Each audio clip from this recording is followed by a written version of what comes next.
Phyllis Hyman and Whitney Houston get into it. Clive Davis is kind of pitting them against each other. Let's talk about it. Hold on.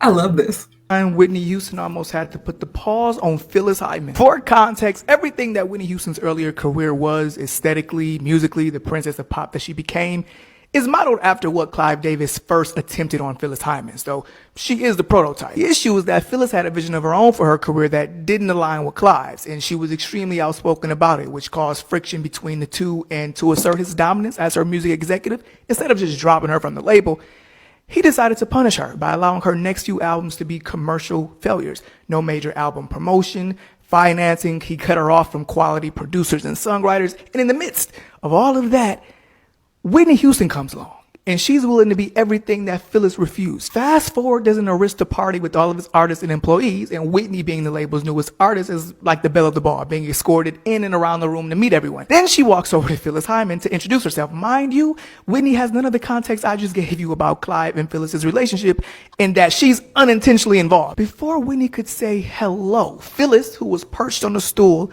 stood up, her 6-foot stature hovering over Whitney, circled around her, looking her up and down, sat back down, looked her in the eyes and said, "So you're the one."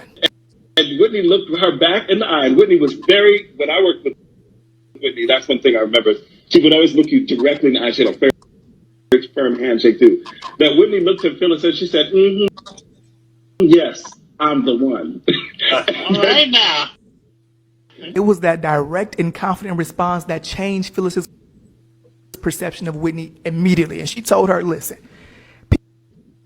people aren't going to like us knowing of one another, Clive, but there's going to come a time when you're going to need me, Clive." She proceeded to give Whitney all of her contacts to reach out anytime she needed. Phyllis was dropped from the label the same year that Whitney's debut album was released, but she was right. As soon as her first tour, there were a handful of times Whitney called Phyllis for some guidance, and she was a woman of her word, picking up every single time, because if anyone knew how Clive got down, it was Phyllis Hyman. Alexa, cue Cheetah Sisters for this happy ending and comment the sisters emoji.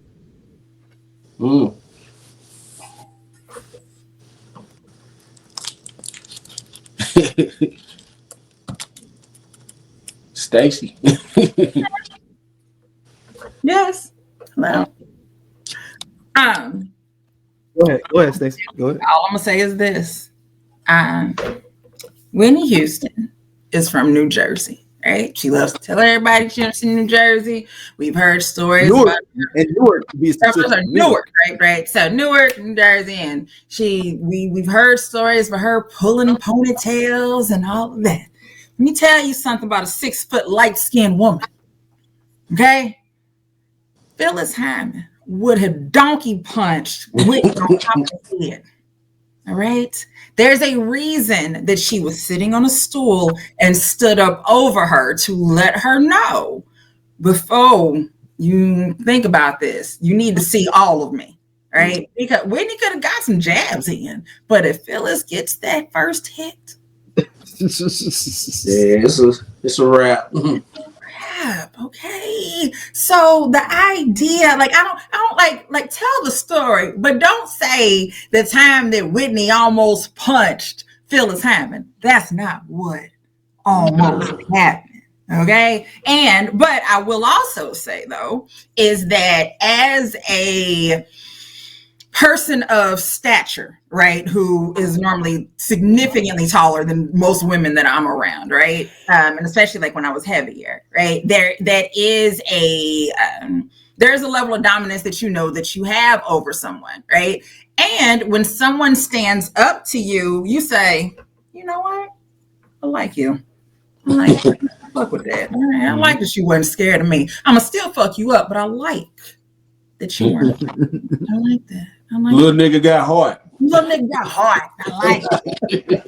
He was young, but he had heart. So yeah, like Whitney was always 5'8", 150 pounds, always thin. Phyllis Hyman 6 feet, definitely too something to do something. Yeah. And you thought? Yeah, Phyllis looked like she wasn't on no games. Oh, even on her pictures, because she don't never smile. There's not like just the way that she carried herself lets you know, I don't think I want to fuck with her. Because aside from what possibly could come from the hands, I don't know what you got in that purse. She the rich auntie that can fight. Phyllis Hyman is from Philly too. Ah, yeah. There you go. So again, like the Whitney was gone. No, she wasn't. And then please, we are not saying that one was better than the other. We know that Whitney was the voice. We know that Phyllis Hyman had we are not disregarding the talent of either of these women. But I will tell you that Whitney would have got her ass mollywopped from Phyllis Hyman. That's what I do know. Is that mollywopped. But what's interesting is that how Clive Davis be pitting people, like was pitting them against each other like that. I mean, yeah, it's the industry. That's what they. Yeah. It's the vindictiveness of it. Like, you won't do what I say, so now I'm gonna find another one. Yeah. Was it like that when Alicia Keys came around, and Whitney was the older? Even though Whitney was established, I don't know. I'm just talking. Well, like, but Whitney. I mean, but Alicia. But they never put him against each other because what is she? She was so young. Yeah, Alicia wrote some stuff for Whitney's last album. Yeah. So I think, but also Alicia Keys ain't no Whitney. Like that, she was not. That was not a no. There's no threat there, right? The only threat to Whitney honestly was Mariah. Yep. Like that was the only threat, like vocally, if you will. Like that was it. And unfortunately, Mariah became the hip hop princess before Whitney flipped. Mm-hmm. And he said Whitney didn't become more extra R&B until Your Love Is My Love. Everything else was after the way to Excel soundtrack. Yeah. Like so, and with Heartbreak Hotel and all that stuff, right? Yeah, that was a great album, but it was kind of like I'm not even gonna say too little late because it was a good album. But Mariah had after Mariah's first album, that's when Mariah started bringing in the hip hop producers, and that's how she was able to get that sound. And I think that Whitney, if she would have switched production and things sooner, there'd have been a different sound. But at that same time, what she was doing was right. Like, so she did The Bodyguard, she did Waiting to Exhale, she started The Preacher's Wife. So those soundtracks were amazing. So it is what it is. But I think the whole that Whitney was more of the pop princess, it kind of, yeah. It's not incorrect. It's not wrong. I think Mariah has more. And she had an 8-year absence too, 90 to 98, with no album. Whitney.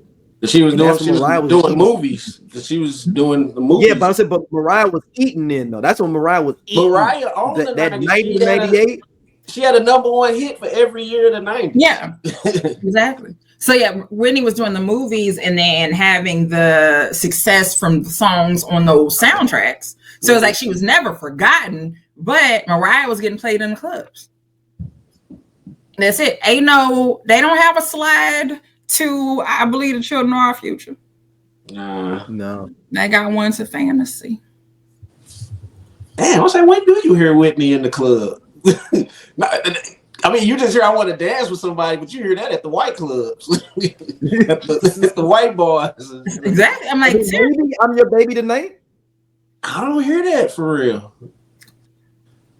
Damn. I might hear Heartbreak Hotel and It's Not Right.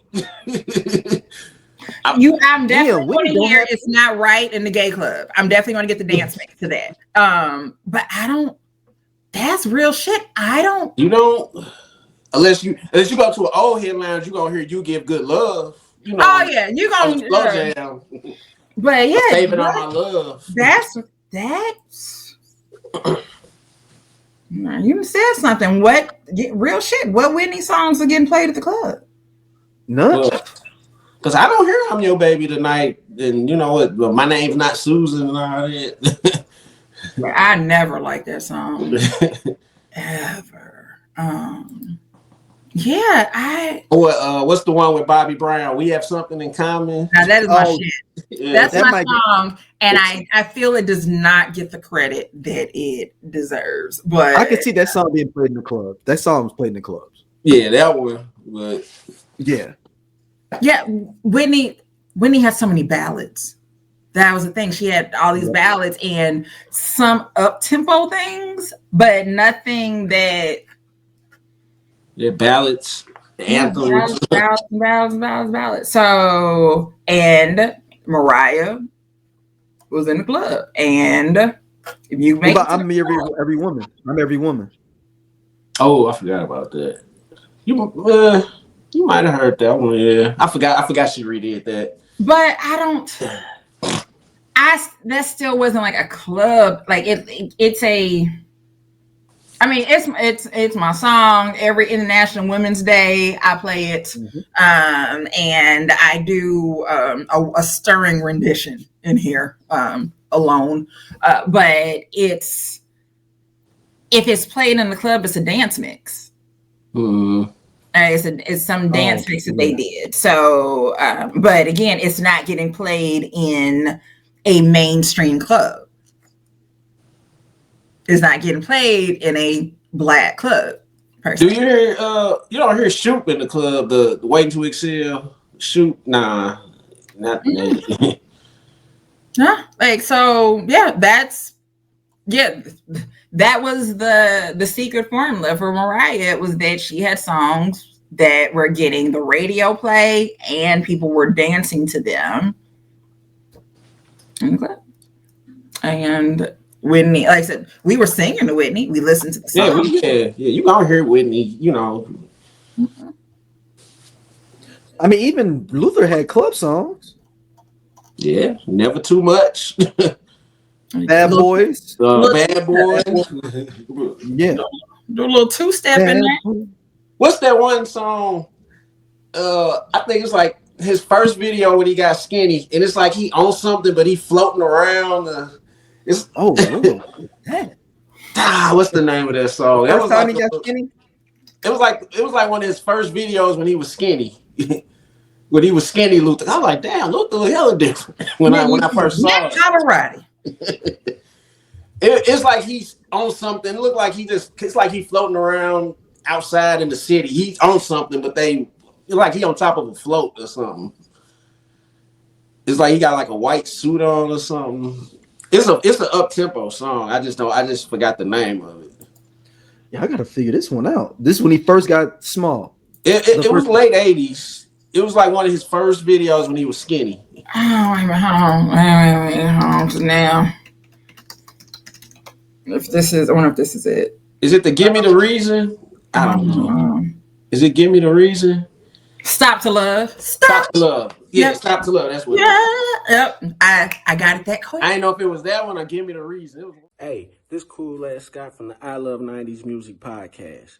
Hit that subscribe button right now. Like it on the SOLC network. You finna get all the real deal on the 90s, the 2000s, and the splash of that 80s. Do it right now, man, and I'll be your friend.